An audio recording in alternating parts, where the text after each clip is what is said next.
አንድ ስራ ጀምራችሁ ግዴታ ዛሬ መጨረስ እያለባችሁ ግን ድካምና የአእምሮ መወጠሩ ስትሆኑ አይ ዛሬ እስከዚህ ድረስ ከሰራሁኝ ይበቃኛል ብላችሁ እንደምታውቁ እርግጠኛ ነኝ። ከዛ በመቀጠል ያን ያልጨረሳችሁትን የተንጠለጠለውን ስራ ነገ ደግሞ በጧት ተነስቼ እሰራለሁ ካላችሁ በኋላ ግን በጊዜ ሳትነሱ የቀራችሁበት ወቅት ምን ያህል ጊዜ ነው? መልሱን ለእናንተ ትቼዋለሁ። ሌላ ደግሞ ምን ያህል ጊዜ ነው አንድን ስራ ዛሬ መጀመር እያለባችሁ በማይሆን ምክንያት ለሌላ ጊዜ ብላችሁ ያስተላለፋችሁት? ይህም እርግጠኛ ነኝ ብዙ ጊዜ ነው። ቤተሰቦች ስንፍናን እንዴት ማቆም እንዳለባችሁ ይረዳችኋል ብዬ ዛሬ ያቀረብኩላችሁን አጭር ታሪክ እስከ መጨረሻው ድረስ በትዕግስት ታዳምጡኝ ዘንድ በትህትና ጠይቃለሁ። ታሪኩም እንዲህ ነው። በአንድ ወቅት በአንዲት ትንሽዬ መንደር ውስጥ የሚገኝ ተራራ ስር የሚኖር በስንፍናው የሚታወቅ አንድ ወጣት ነበረ። ሌሎች መንደርተኞች እርሻ ወጥተውና በየፊናቸው ጠንክረው ሲሰሩ፣ እሱ ግን ዛፍ ስር በመተኛትና የቀን ህልም በማለም ሰዓቱን ያሳልፍ ነበር። አንድ ቀን በእድሜ ጠና ያሉ አንድ ብልህ አዛውንት ወደ መንደሩ መጡ። በዚህን ጊዜ በዛ መንደር ከመጡበት ቀን ጀምሮ ሲመላለሱ ሁልጊዜ በተመሳሳይ ዛፍ ስር የሚተኛ አንድ ወጣት ልጅ ይመለከቱት ነበር። አንድ ቀን እኚህ አዛውንት ወደ ልጁ ቀረባሉና እንዲህ አሉት፣ ልጄ ለምንድን ነው እዚህ ሁልጊዜ የምትተኛው? ማለትም እንደ ሌሎች ወደ እርሻ ሜዳ ወጥተህ የማትሰራው? ወጣቱም ልጅ ገና ከእንቅልፉ እየተነሳ እንዲህ ብሎ መለሰላቸው፣ ኧረ እባክዎት አባባ ልተኛበት። እርሻ ማረስ እጅግ በጣም አስቸጋሪ ነገር ነው። እንደዛ ማድረግ አልችልም አለና ተመልሶ ተኛ። እንጂ ብላ አዛውንትም የወጣቱን ስንፍና ተመለከቱና ሀብታም መሆን ትፈልጋለህ አሉት። በዚህን ጊዜ ወጣቱ ልጅ ያሉት ነገር ነቃ አደረገው። ከተኛበትም ቀና አለና እንዲህ ብሎ መለሰላቸው፣ አዎ በደንብ ነዋ። እና ሀብታም ሊያደርጉኝ ይችላሉ? አዛውንቱም ፈገግ አሉ። እጃቸውንም ወደ ተራራው እየጠቆሙት እንዲህ አሉት፣ ከዛ ተራራ ጀርባ ዋሻ አለ። በውስጡም ከዓለማችን ሁሉ ውድ የሆነ የከበረ ድንጋይ አልማዝ አለ። ካገኘው ለዘላለም ሀብታም ትሆናለህ። ወጣትም ልጅ ባሉት ነገር ተሳበ፣ ግን አንገራገረ። እንዲህም አላቸው፣ ግን እኮ ተራራውን መውጣት እጅግ በጣም አስቸጋሪ ነው። አዛውንቱም እንዲህ ብለው መለሱለት፣ ይህን ማድረግ ካልቻልክ እንግዲያውስ ተወው። ይህን ካሉት በኋላ ትተውት መሄድ ጀመሩ። ግን ወጣቱ ልጅ አስቆማቸውና እንዲህ አላቸው፣ ቆይ እሺ እዛ እሄዳለሁ፣ እውነት ግን እያሉኝ ያሉት ነገር የምሮትን ማለቴ እውነት ነው? በዚህን ጊዜ አዛውንት እውነታቸውን እንደሆኑ ጭንቅላታቸውን በመነቅነቅ እውነት እንደሆነ መለሱለት። እሱም ጉዞን አሰብ አደረገ። ማለትም አልማዙ የሚገኝበት ዋሻው ከተራራ ጀርባ መሆኑ፣ ምክንያቱም እዛ መድረስ እጅግ በጣም ፈታኝ ነገር ነው። ግን ወጣቱ ልጅ ስለ አልማዙ ምስጢር በማወቁ ደስታ ከተሰማው በኋላ ጉዞን ተያዘው። ተራራውን መውጣት ጀመረ። ወደ ላይ መውጣት ከባድ ስለሆነበት ወዲያውን ደከመው። ግን አረፍ አለና በደንብ ትንፋሹን በመሰብሰብ ስለ አልማዙ እያሰበ ጉዞውን ቀጠለ። ከረጅም ልፋት በኋላ ጫፍ ላይ ደረሰ። በዚህን ጊዜ ትንፋሹን ቀጥ በሚያደርገው ከላይ ሆኖ በሚያዩ የተፈጥሮ እይታ በጣም ተገረመ። የሆነ ነገር እንዳሳካ አይነት ስሜት ተሰማው። አሁን ወደ ቀጣይ ጉዞ ለመጓዝ ወደ ታች የሚወርድበት ጊዜ ነው። ወደ ታች በሚወርድበት ጊዜ ግን ይበልጥ ፈታኝና አደገኛ ሆነበት። እያደናቀፈው ብዙ ጊዜ ወደቀ። ግን አሁንም ጉዞውን እንደቀጠለ ነው። ስለተነገረው አልማዝ እያሰበ በመጨረሻው ዋሻው ደረሰ። ግን ምንም ነገር አልነበረውም። ማለትም ምንም አልማዝ አልነበረውም። አልማዝ መኖሩን ደግሞ ደጋግሞ ፈለገው። ግን ያገኘው ተመሳሳይ ውጤት ማለትም ምንም አይነት አልማዝ አልነበረውም። በጣም አዘነ። በሆነውም ነገር ተገረመ። ለምን ግን እኛ አባት እንደዚህ ያደርጉኛል አለ።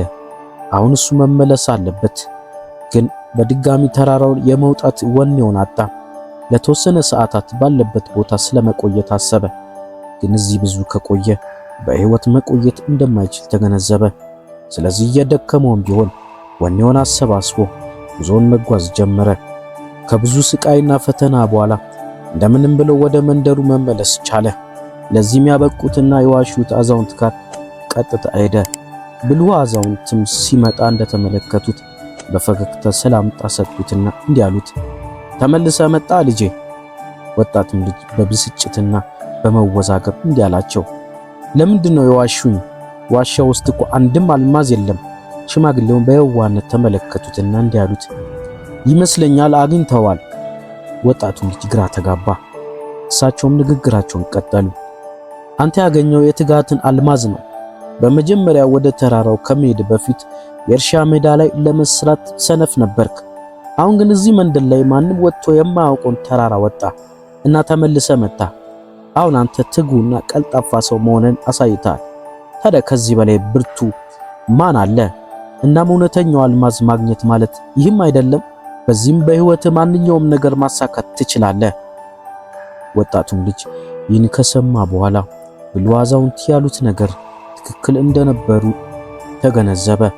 እሱ ትልቅ ነገሮችን ማሳካት የሚችል ነበረ፣ ግን ስንፍናው አንቆት ይዞት ነው እንጂ። አሁን እሱ የልፋትን ወይም የትጋትን አልማዝ እንዳገኘ ተረዳ። ምክንያቱም በዚህ ልፋትና ትጋት ማንኛውም ነገር በመንገዱ የሚገጥመውን መሰናክል ማለፍ እንደሚችል። ከዛ ቀን ጀምሮ በእርሻው መሬት ላይ ጠንክሮ መስራት ጀመረ። አያችሁ፣ በእኛም ህይወት ውስጥ ለነገሮች መዘግየትና ስንፍና ያጋጥመናል። እንግዲህ ይህ ታሪክ በደንብ አድርጎ የሚገልጸው የመጀመሪያ የስንፍና ምክንያት በውስጣችን መነቃቃት ሳይኖር ሲቀር ነው። ሰዎች በህይወታቸው ውስጥ ዓላማ ወይም ግብ ሳይኖራቸው ሲቀር ሰነፍ ይሆናሉ። በዚህ ታሪክ ውስጥ እንደተመለከታችሁት ከሆነ ወጣቱ ልጅ ከመጀመሪያውም ሰነፍ ነበረ። ይሁንም እንኳን አዛውንቱ ሰውዬ ስለ አልማዙ ሲነግሩት ለማግኘት ተነቃቃ። እንዲሁ በተመሳሳይ በህይወታችን ውስጥ ግብ ሳይኖረን ሲቀር የመንቃት ስሜት ማጣት ይሰማንና ሰነፍ እንሆናለን። ግን ግብና ዓላማ ሲኖረን ለማሳካት ጠንካራ የሆነ ፍላጎት ያድርብናል። በዚህን ጊዜ ስንፍናችንን ያጠፋልናል። ይህም ለዓላማችን ወደ ሥራ እንድንጓዝ ይመራናል። ሌላ የስንፍና ምክንያት ደግሞ ቀላል ምርጫዎችን መምረጥ። ወጣቱ ልጅ በመንደር ውስጥ ሲኖር በምቾት ውስጥ ነበረ። ምክንያቱም ቀላል ምግብና መጠለያ በቀላሉ ነው የሚያገኘው። የሚቸግረው ነገር የለም። እናም ድፍረት በተሞላ ውሳኔ ከተራራው በስተጀርባ ሲጓዝ የተገነዘበው ነገር ምንም ጥረት ካላደረገ ረጅም ጊዜ እዛ በህይወት መቆየት እንደማይችል ነው። በዚህን ጊዜ ቀላል የሆነ ምርጫ በማጣቱ በግድም ቢሆን ተነስቶ እንዲጓዝና ተመልሶ እንዲመጣ ገፋፍቶታል። በእኛም ህይወት ውስጥ እንደዚሁ ነው። ቀላል ምርጫ ካለን ብዙውን ጊዜ ራሳችን ወደፊት ለመግፋት እንሳነፋለን። ይልቁንስ ማድረግ የሚገባን ራሳችንን ስኬት ብቸኛ አማራጭ እንደሆነ ወደ ተግባር መግባት፣ ስንፍናን በማስወገድ ቆራጥ ውሳኔ መወሰን። ሌላኛው ምክንያት ደግሞ አቅማችንን ለይተን አለማወቅ። ወጣቱ ልጅ በጭራሽ ተራራውን ወጥቶ ሊመለስ እንደሚችል በራሱ እምነት አልነበረውም። ባሳካውም ጊዜ በራስ መተማመኑ ጨመረ፣ አቅሙንም ተገነዘበ። ይህ እንግዲህ እንደሚያሳየው ከሆነ ሁላችን የተደበቀ ችሎታ እንዳለን ነው። ግን በስንፍናና በመዘግየት ሳናገኘው እንቀራለን። ግን አንዴ በራሳችን ማመን ከጀመርን ማንኛውም ነገር ማሳካት እንችላለን። በታሪኩ ላይ እንዳያችሁት ልፋት ወይም ትጋት ለሰው ልጅ እድገትና ስኬት በጣም ጠቃሚ የሆነ ነገር ነው። ምንም እንኳን አድካሚና አስቸጋሪ ቢሆንም እንኳን ዓላማችንን የምናሳካው ቀጣይነት ባለው ትግበራ ነው። ትጋት እምቅ ኃይልን ወደ እውነታ የመቀየር ችሎታ አለው። ሙያ እንድናዳብር ይረዳናል። ህልማችንን እንድናሳካና የተሳካ ህይወት እንድንመራ ይረዳናል። ስንፍና ልንቀበለውና ልንቋቋመው የሚገባ አይደለም። ይህም እንደመሰናክል ልንዘለው የሚገባ ፈተና እንጂ።